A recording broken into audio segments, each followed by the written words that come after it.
Video अच्छा लगे तो लाइक जरूर करें, ज्यादा से ज्यादा शेयर भी करें। और अगर आप इस चैनल पे पहली बार आए हैं तो हर वीडियो के नीचे एक सब्सक्राइब का बटन होता है, उस पर भी क्लिक करें। और पास में एक बेल आइकन और बना होता है, उस पर भी क्लिक करें ताकि हर वीडियो का नोटिफिकेशन आपको मिलता रहे। यह आपकी सुविधा के लिए है कि कोई भी वीडियो अपलोड करेंगे तो उसका नोटिफिकेशन आपको मिल जाएगा। दूसरे अटेम्प्ट में राजस्थान में जो राजस्थानी प्रशासनिक सेवा यानी कि आरएएस का जो 2018 का एग्ज़ाम हुआ, 2 चरणों में इंटरव्यू हुए और पहली रैंक उन्होंने हासिल किया है। उनकी ही जुबानी उनकी सफलता की कहानी हम जानते हैं। मैम, सबसे पहले जी मीडिया की ओर से आपको बधाई। Thank you so much sir, thank you sir. पहला अटेम्प्ट में भले ही आपको निराशा हाथ लगी हो या सफलता नहीं मिली हो उस ऊंचाई पे, लेकिन दूसरे अटेम्प्ट में आपने पूरे राजस्थान में नंबर 1 रैंक हासिल की है। क्या सफलता की आपकी कहानी है? सर, मैंने पहले प्रयास में मिली असफलता से सीखने का कोशिश की और मैंने उन सभी कमियों पे काम किया जिनकी वजह से मुझे सफलता हाथ नहीं लग पाई। दूसरा, मुझे लगता है कंसिस्टेंसी इज़ दी ओनली की टू सक्सेस। हर रोज़ पढ़ें, हर रोज़ अपने टारगेट, छोटे छोटे गोल जो आपने बनाए उनको कवर करेंगे तो सफलता बहुत दूर नहीं है। किन किन परेशानियों की दिक्कत आई? फैमिली को भी समय देना था, फिर पढ़ाई भी थी और आपने सोच लिया था कि यदि मन में ठान ली जाती है तो कहते हैं कि कितनी भी आपकी विकट राहें कितनी कठिन हो लेकिन हम वो करके दिखाते हैं। सर, परेशानियां तो ज़्यादा नहीं आई, बस ये था कि 1996 में 10th किया था, तब ह्यूमैनिटीज़ छोड़ दिया था बिल्कुल। और उसके बाद में 2016 में दोबारा जब ह्यूमैनिटीज़ को पकड़ा तब लगा कि शायद ये दुनिया मेरे लिए नहीं है। पर मैंने फिर प्रण किया कि ऐसा कोई काम नहीं है जो इंसान कर नहीं सकता। तो बस ये सोचा कि कैसे मैं इस बड़े से पहाड़ को छोटे छोटे टुकड़ों में करके काट सकती हूँ। फिर मैंने टाइम बाउंड एक गोल बनाया और मैं उस गोल के साथ स्टिक रही। तो मुझे लगा कि परेशानियाँ ज़्यादा नहीं आती सर, अगर आप ठान लें तो, क्योंकि सॉल्यूशन सेंट्रिक अप्रोच रखनी चाहिए। सभी की ज़िंदगी में छोटी मोटी परेशानियाँ होती हैं। परिवार का सहयोग बहुत इंपॉर्टेंट था। बेटे ने मुझे ये कहा कि मैं होमवर्क खुद कर लूँगा, मैं आपको सारा सपोर्ट दूंगा। फैमिली में पेरेंट इन लॉज ने भी कहा कि तुम हमारे लिए बहू नहीं, हमारी बेटी हो, हम चाहते हैं कि तुम नाम रोशन करो, तुम जो करना चाहो करो, हम तुम्हारे साथ खड़े हैं, तुम्हें हर सहयोग देंगे। तो मुझे लगता है जब फैमिली का सपोर्ट हो, आपने ठान लिया हो, तो मुश्किल नहीं है।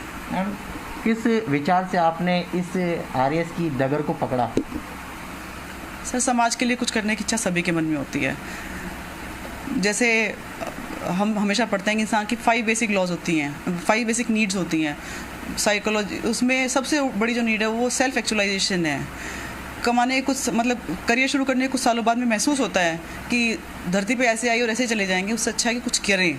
और कुछ करें की भावना ने मुझे प्रेरित किया कि चलो समाज के लिए कुछ करते हैं। और आरएएस एक बहुत अच्छा माध्यम हो सकता है। यूपीएससी के लिए मैं ओवर एज हो गई थी, अदरवाइज मैं सर्टनली यूपीएससी का प्रयास भी करती।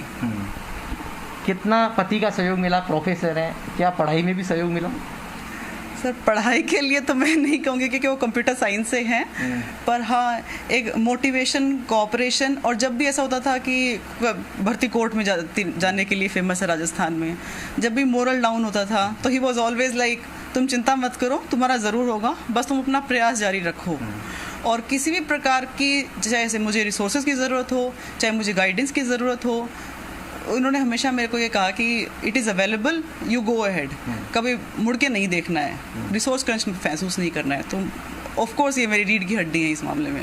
एक सवाल ये है मैम, आरएएस अधिकारियों का आपने भी देखा होगा और जिस तरीके से भी आरपीएससी के अंदर बड़ा एक घटनाक्रम हुआ, कितनी धड़कनें तेज थी कि इतना बड़ा प्रकरण कहीं इंटरव्यू निरस्त नहीं हो जाए। उस दिन इंटरव्यू भी चल रहे थे। सर, निश्चित तौर पर जब ऐसी कोई घटना और देश की, राज्य की इतनी बड़ी और इतनी प्रतिष्ठित कॉन्स्टिट्यूशनल बॉडी है उससे संबंधित आती है तो सभी अभ्यर्थियों के मन में एक बार तो शंका होती है। लेकिन मैंने मेरे 2016 के प्रयास में देखा था, मुझे इंटरव्यू में 60 नंबर मिले थे। मैं बाहर निकली और मैंने सेल्फ इवेल्युएशन किया। मुझे लगता था कि मैं 55 से 60 के बीच डिज़र्व करती हूँ, मुझे तो हायर साइड में मिला था। और जितने मेरे और साथ में सहपाठी थे उनसे भी मैंने पूछा तो उनका भी जो अनुमान था उनको वैसे ही मार्क्स मिले। मुझे लगता है ये एक अनुसंधान का विषय है, चीज़ें निकल के सामने आएंगी। पर मुझे आरपीएससी की ट्रांसपेरेंसी पे इस मामले में कोई डाउट नहीं है। उन्होंने बहुत सारे नवाचार किए हैं। आप अपनी बुक्स, नोटबुक्स को देख सकते हैं, आपको कितने सारे मार्क्स मिले हैं, पर क्वेश्चन कितने स्कोर मिला है। तो ट्रांसपेरेंसी के लेवल में आरपीएससी बहुत आगे बढ़ गई है। इनके पति भी हैं, हमारे साथ प्रोफेसर हैं। सर, मैम अब आरएएस की कुर्सी संभालने जा रही हैं, कितना आपका सहयोग रहा जब फर्स्ट अटेम्प्ट में नहीं आया और दूसरे अटेम्प्ट में पहली रैंकिंग राजस्थान में? कितनी खुशी? बहुत खुशी है कि मैं बता नहीं सकता कितनी खुशी है। फर्स्ट टाइम 2010 में जब मेरा बेटा मुझे इसने गॉड गिफ्ट दिया था ओजस, राइट, वो अभी 10 ईयर्स का हो गया, उस टाइम इतनी खुशी थी। सेकंड टाइम मुझे अब खुशी मिली है ये, ठीक है। ये हमारा सपना था, मेरे पापा का सपना था। मेरे पापा बहुत टाइम से कह रहे थे कि इसको RAS बनाना है, कैसे बनाना है, तो कह नहीं सकता मैं, I can't express my words. उम्मीद थी कि पत्नी फर्स्ट रैंक पा पाई? फर्स्ट रैंक की नहीं थी, बट ये सिंगल डिजिट था कि मैं मेरे कलीग्स हैं उनको कहता रहता कि हाँ इस बार सिंगल डिजिट आएगी, ठीक है। मेरे कलीग सारे इसको जानते हैं क्योंकि ये एक्स्ट्रा ऑर्डनरी है इस मैटर, ठीक है। जब भी ये MC किया इसने, ठीक है, राजस्थान यूनिवर्सिटी से M.Tech किया, नेट में 3rd रैंक है पूरे ओवरऑल इंडिया के अंदर, ठीक है, वहाँ पे भी इसने टॉप किया।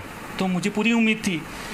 जब ये इसने 2005 में इन्फोसिस ज्वाइन किया था, ठीक है, इसने काफ़ी 2010 तक ये इंडस्ट्री में वर्क किया। फिर मुझे लगा ये अंडर यूटिलाइज है, ठीक है, कि इसका टैलेंट यहाँ नहीं, क्योंकि इसने जो स्किल्स हैं इसके अंदर वो क्यों ना एक सोसाइटी के लिए यूज़ करें। और आप देख रहे हो अभी कितना करप्शन वगैरह क्या चल रहा है सारी चीज़ें, तो क्यों ना IT स्किल्स को एक ग्राउंड लेवल तक इम्प्लीमेंट करके उस करप्शन को हटाया जाए और जो गवर्नमेंट की इतनी अच्छी अच्छी योजनाएँ हैं उनको ग्राउंड लेवल पर लाया जाए। तो मुझे पूरी उम्मीद है, आई प्राउड ऑफ हर कि ये करेगी।